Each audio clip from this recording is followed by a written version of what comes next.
when I look back at my 9 years, I feel like I've been searching for that male role model I never had. Maybe that's a father figure. And now when I look at the people watching us, I feel like to a certain extent, that's a lot of what's happening too. And it's mostly males, but still females too. And funny enough, Chuck, it's those strong archetypal male figures that get the most views, even though sometimes they're politically incorrect. But it's almost like this thing I feel like maybe I'm searching for, or maybe the world is searching for to a certain extent. I know you explore that in some of your works, but just wanted to get your thoughts on that. Yeah, Joseph Campbell did a lot of work around what he called the secondary father, that men and women have a primary father, a biological father. And that father can take them to a certain point in their life, but that father cannot be kind of the master to their apprenticeship. That father can't be as kind of brutally strict as the secondary father can. And the secondary father typically was a teacher or a drill instructor or a coach, or sometimes someone in the clergy, but someone who could, or a master. In my case, you could argue my secondary father was Tom Spanbauer. And I went into Tom's workshop and I thought I could write, and I couldn't write. I couldn't write shit. I was writing really bad Stephen King ripoff garbage. And Tom said, no abstracts, no pejorative language. Tom gave me 1,000 rules, and he made me write according to these rules. And so in a way, you're describing secondary fathers, people who have achieved a kind of mastery in a field, and they can be the really hard-ass, badass sort of coach that people need beyond the primary father, beyond the biological father. And I think people are, it's a kind of model of master and apprentice that we've forgotten about. And so we have a lot of sort of apprentices looking around for who does what they themselves would like to do. And why can't the primary father, be in that role? Is it because ultimately they love the child too much to be strong and rigid? Or is it that the child will never actually listen to the father because because they know that ultimately they love them, so they know they won't push him as hard as someone that could walk away? I don't know. It's a complicated question. I think it's a little of all of those. The biological father can't risk losing the affection of the child, and may not have the skill set that the child really needs. So it's kind of a crapshoot whether the father could even teach what the child needs taught. Especially in a culture where people aspire to something better than their parents or different than their parents. They need to find a secondary father who's not just an extension of the biological father.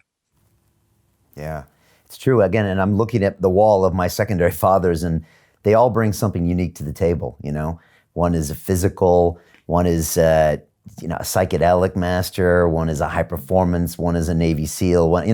They all bring all these different parts that I guess one man could never bring anyways. And maybe back in the days of the clan and the village, I would have exposure to these different men. But, in this modern era, I guess you kind of have to search them out. In a way, too, the secondary father also connects the apprentice with the larger world. That when I finally wrote a publishable manuscript, it was Tom Spanbauer, my teacher, who said, you need to submit it to Tom's agent. And so that's how I got my agent, and the agent connected me with publishers. And so the secondary father has connections in the world that the primary father is not likely to have. Right. It's interesting. I just had children. I've got a 3 and a 4-year-old son, and I'm looking at them, and I mean, it's just hard. It's hard to imagine. I love them so much. I've never ever felt love like this. And so I don't know if I'll be able to be the disciplinarian I need to be. And funny enough, one of my mentors says this. He says, I don't want my kids to love me. He said, 25 years after I'm dead, I want them to respect me. Okay, now he's the hardcore of that spectrum, but that's the way he mentors, to where he tries to physically remove that bond of love so he can mentor in the best possible way. But I think it's rare for fathers to be able to do something like that. And maybe it's good they can't also. And I would have to agree with him because I grew up with a kind of ideal that I wanted John Houseman as my secondary father. I wanted somebody who would just be really brutal and not give me a participation trophy, who would say, not good enough, and just throw my work back at me. Um, Growing up, I grew up in a very rural community, and I really admired the Mormon families because the Mormon sons always had to call their father sir.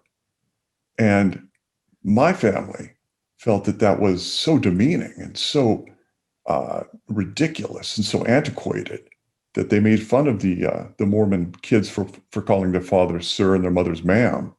Uh, well, that was something that was a kind of respect that I longed for. I just dreamed of that. I totally understand what you mean. I mean, one of the lines in Fight Club that everyone loves to quote is, we're a generation of men raised by women. And it goes on further. I'm wondering if another woman's exactly what we need.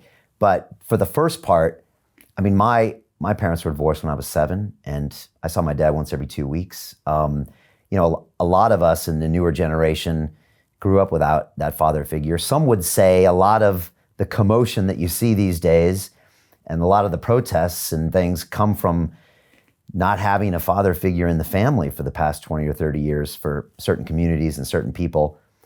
What are your thoughts on that?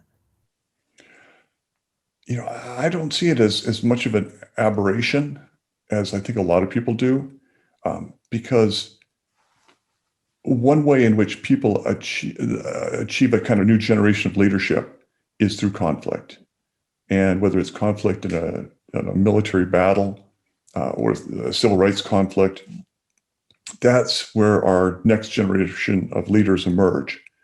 And even if you don't emerge a leader like John Lewis or like Jesse Jackson, these people who came out of the civil rights movement as leaders and established their authority as leaders in a conflict.